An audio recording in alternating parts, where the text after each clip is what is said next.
Isle Royale, a rugged outcropping of rock thrust through the cold waters of Lake Superior, lies 50 miles north of the Michigan mainland. It is a carefully preserved national park wilderness, a minute haven where the ancient struggle for survival continues without an overwhelming human presence. With the exception of fishing, no hunting or trapping takes place. Isle Royale was formed when Precambrian lava and sedimentary layers bent and tilted, forming the Lake Superior Basin. One end of this tremendous plate of rock surfaces at Michigan's Keweenaw Peninsula. The other end pokes through Lake Superior's waters to form the many little islands that make up the Isle Royale archipelago. These jagged edges run roughly parallel southwest to northeast. All of them slope gently northward, falling off dramatically when the broken edge of the ancient lava plate is reached. The island has never been heavily populated. The natural barrier of water, fierce cold winds, winter climate, and thin soils protected Isle Royale from human development. 4,000 years ago, prehistoric Indians dug shallow copper mines all over the island, making ornaments and weapons from the metal. They did not stay for long periods of time, but periodically returned to fish and hunt along Isle Royale's many lakes and wooded valleys. When the white man arrived, he too mined for copper, and several commercial mining operations were established in the late 1800s. The island's isolation made these mines expensive and difficult to operate, though, and the Isle Royale mines were abandoned. In the early 1900s, visitors realized that Isle Royale's lonely isolation also served to create something of value, the stark natural beauty and peaceful solitude missing from modern life. The island became a haven for campers and vacationers, and several resorts were built along the harbors of the island. Private resorts were operated in Rock Harbor and Washington Harbor for many years, and shipping lines regularly delivered tourists, all eager to enjoy the area's natural beauty. Those who came loved the secluded quiet of the island's foggy shoreline and the crashing power of Superior's waves breaking on the rocks. In 1931, the island became a national park, and with the exception of a few commercial fishermen and a lodge, all private developments were stopped. Since that time, the National Park Service has worked to restore this unique island wilderness while still making it accessible to anyone who wishes to enjoy it. In 1976, 98% of the island was included in the National Wilderness System, and in 1980, the park was designated an International Biosphere Reserve by the United Nations. Isle Royale is not only a beautiful, isolated wilderness, it is also a unique natural laboratory.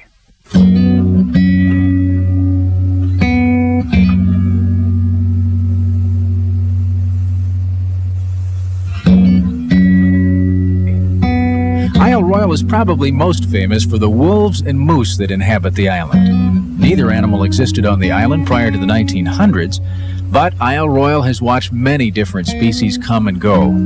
At one time, woodland caribou roamed these valleys, coyotes ranged the hillsides, and lynx hunted for prey. Now those species are gone, but they've been replaced by others. Moose swam to the island around 1905 and found Isle Royale a perfect environment.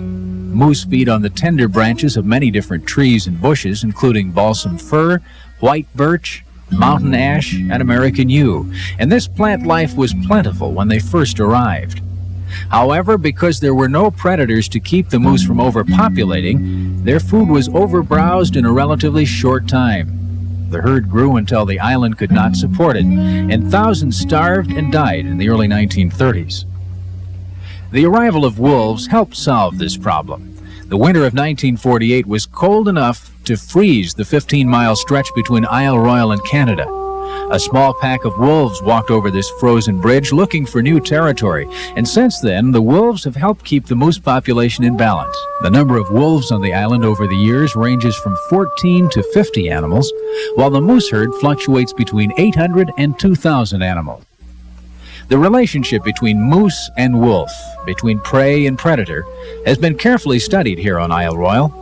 Because this is an island and therefore a closed system, the National Park provides a unique opportunity for the researchers to study the animals from year to year.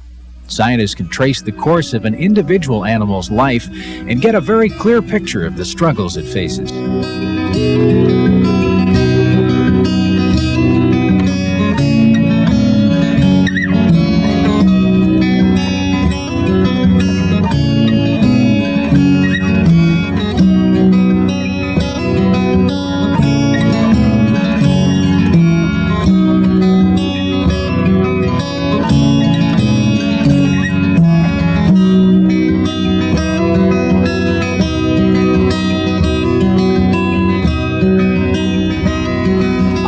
attracts far fewer visitors than most other national parks because getting to the island is more difficult than simply driving for a few hours. Yellowstone National Park has more visitors in one day than Isle Royale has in an entire year. Because of the island's isolation and reputation, the majority of visitors that do come are interested in a safe and invigorating wilderness experience. The only way into the interior of the islands is by foot or canoe. Well-marked foot trails cross Isle Royale, leading hikers to hidden lakes and streams. One of the island's main trails is the Greenstone Ridge Trail, which traces along the central spine of Isle Royale. From its peaks, you can see the Canadian mainland to the north and the Michigan shoreline to the south.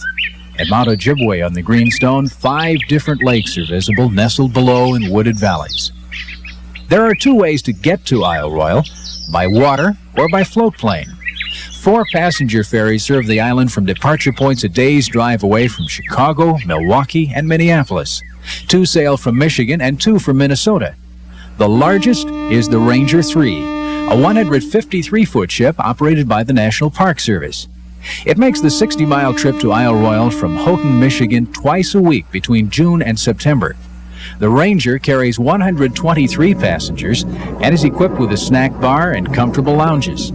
Slideshows and movies about the island are shown on each voyage, and park rangers are on board to answer any questions visitors may have. Also sailing from Michigan is the Isle Royale Queen, which sails from the tip of the Keweenaw Peninsula in Copper Harbor. The 65-foot, 57-passenger Queen makes the 45-mile trip to Isle Royale daily during most of the tourist season and twice a week in early spring and late fall. 2 passenger ferries cross over from Minnesota to Isle Royale. The 63-foot, 49-passenger Voyager 2 sails from Grand Portage, Minnesota, stopping first at Wendigo on Isle Royale's west end, and then circling the island to stay overnight at Rock Harbor before heading back to Minnesota the next day.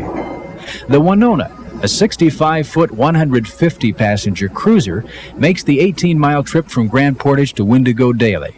She offers a relaxing one-day trip to the west end of Isle Royale. Many find Isle Royale a sailor's paradise. Lake Superior fills the many little harbors of the island, and often boaters will simply anchor for the night in one of them. Coho salmon and lake trout are plentiful in Superior, attracting hundreds of sports fishermen yearly. All boaters should obtain a copy of the park's navigation chart and study it carefully, as the waters in and around Isle Royale's harbors are filled with underwater shoals and dangerous reefs which have destroyed many ships over the years. In fact, Isle Royale's shipwrecks are an attraction that brings hundreds of experienced scuba divers to the island each year.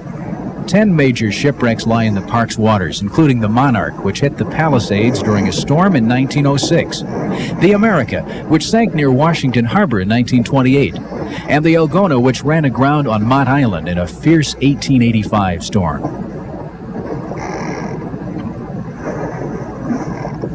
The harbors of Isle Royale hold many secrets, including some ancient remains from earlier cultures.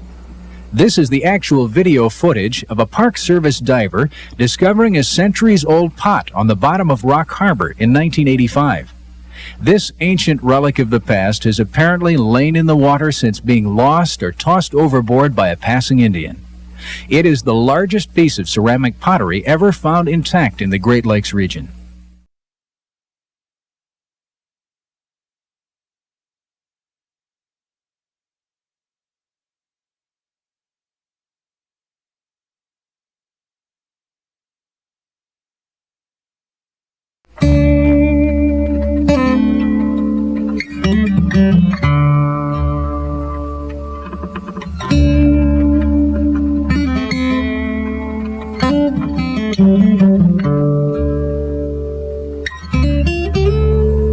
Exploring these sunken ships is an adventure many find thrilling.